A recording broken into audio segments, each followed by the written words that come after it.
don't want to die in here. I want him to pay for what he's done to me. For what he did to Mimi. I want to live!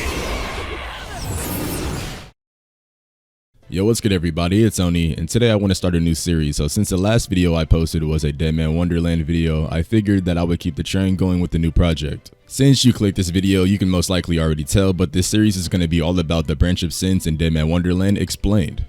Now I figured I would go over Ganta first since he's the poster boy of the series and has one of my personal favorites being the Ganta Gun, and if you haven't read the manga for Deadman Wonderland and care about spoilers, then this probably isn't the video for you, but if you're still here and don't care, then let's get started.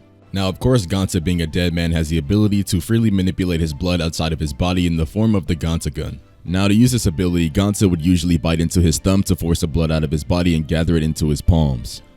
Also, he can gather blood into his hands from any wound on his body to his palms, but ideally his thumb would be the best place because it's right next to the required spot. Now after gathering the blood into his hands, Ganta then fires off the gathered blood in the shape of a bullet, and this ability is incredibly powerful as when Ganta used it for the very first time, he was able to completely blow away like a boulder the size of a wrecking ball that was falling multiple stories down, and he just bitch slapped it away, like just negated it completely.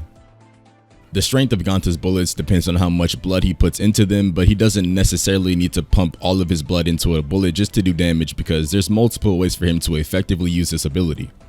Ganta can compress his blood to make a more powerful bullet and use both of his arms to form his bullets faster and make them a stronger variant than the ones before. Now this stronger variant is powerful enough to launch him into the air when he releases them, so compared to the regular bullets, it's just on a completely different level.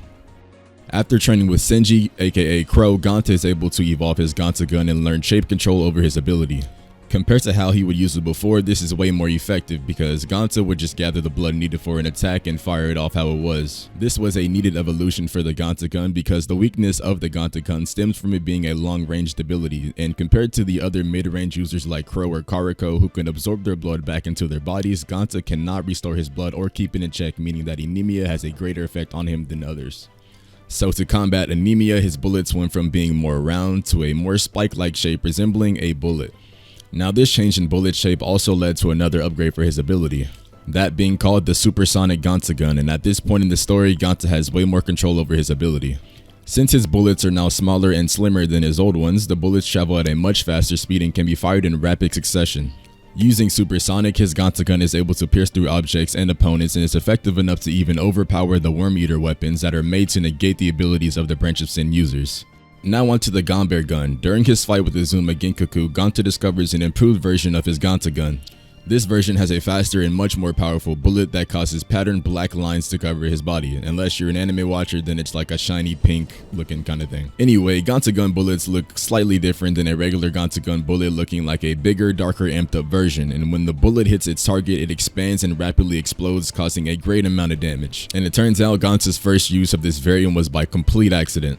A major weakness regarding this attack is that Ganta uses up a large amount of blood and he can lose consciousness more quickly. Over time, Ganta overcame the anemia effect and was able to completely control this ability. Due to overuse of the Gamba Gun, Ganta sustained burn markings beginning on his chest where the red crystal was implanted all the way down to his elbow. Overusing the Gamba Gun also caused Ganta a great amount of chest pain, and before the crystal in his chest was destroyed, Ganta's Branch of Sin was slowly killing him as a result of the overuse of the Gamba Gun. But yeah, that's about it. These videos are going to be kind of small and I hope I didn't miss anything. I'm still rereading the series right now, and the next video will be about Senji and his crow claw. So yeah, that's about it for me. I'll see you guys in the next video. See ya.